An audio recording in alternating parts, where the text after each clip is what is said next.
Welcome to Stellar Plots, where every story has a twist. Let's dive in.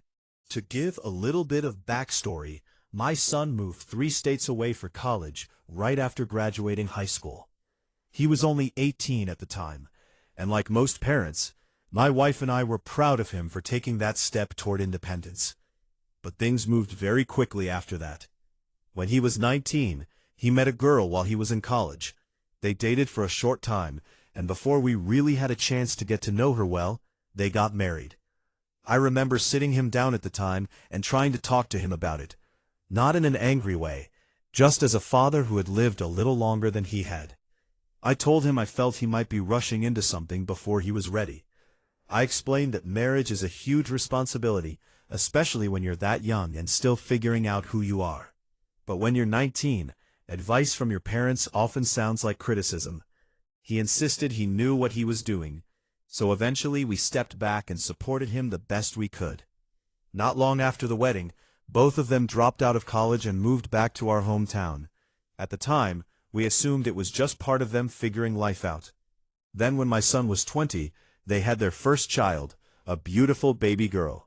Becoming grandparents was one of the happiest moments of our lives. But around that same time, my wife and I started noticing that our daughter-in-law didn't seem like herself. She seemed tired, withdrawn, and often overwhelmed. We assumed she was struggling with postpartum depression after the birth of their daughter.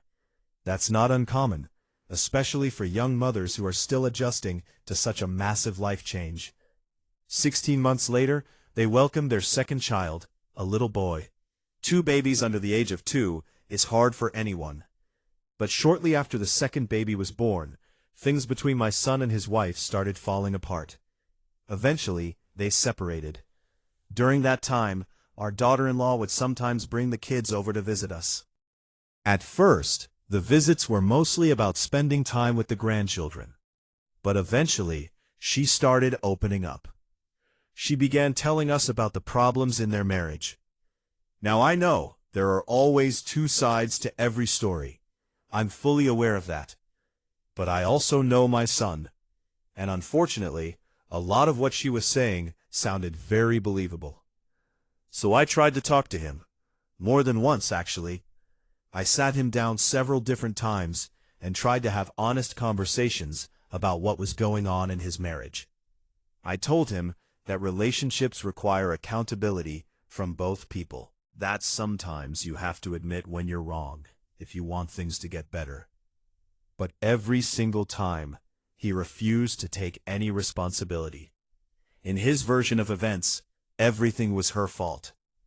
Even when I pointed out situations where he was clearly the problem, he would deflect, change the subject, or blame her again. Eventually, they agreed to go to marriage counseling. For about a year, things appeared to stabilize, at least on the surface. But appearances can be misleading. After that year, our daughter-in-law made the decision to file for divorce. And then something happened that shocked even us. 3 days after she filed the paperwork, my son went on Facebook and publicly announced that he had a new girlfriend. A month later, they were engaged. The entire thing felt incredibly rushed and honestly disrespectful to the situation. Especially considering the fact that he had 2 very young children with his soon-to-be ex-wife. There was another issue too. When their first child was born, my son had pushed very strongly for his wife to become a full-time stay-at-home mom. He didn't want her working. At the time, she agreed to it because they thought it was best for the family. But when the marriage collapsed, that decision left her in an incredibly difficult position. She had no job, no independent income, and no family nearby. She had moved to our town for my son and didn't know anyone else here. Suddenly she was facing life as a single mother with 2 small children and nowhere to go. So without telling my son, my wife and I decided to help. We quietly provided financial support and helped her find a small apartment where she could live with the kids. We didn't do it to go against our son. We did it because it was the right thing to do.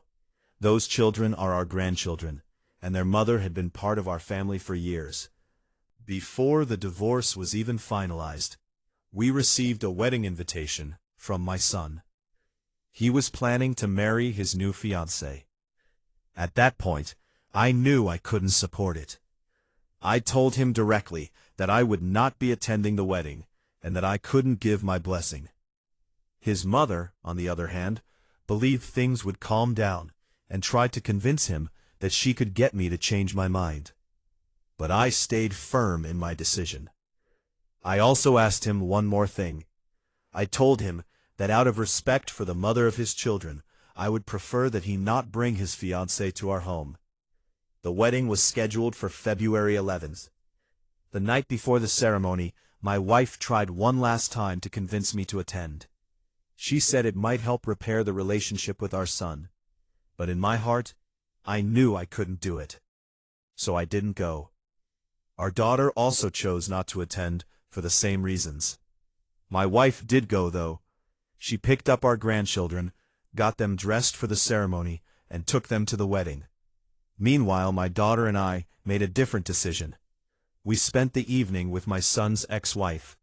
I couldn't imagine how painful that night must have been for her. Her children were attending their father's wedding to another woman, while she was sitting alone.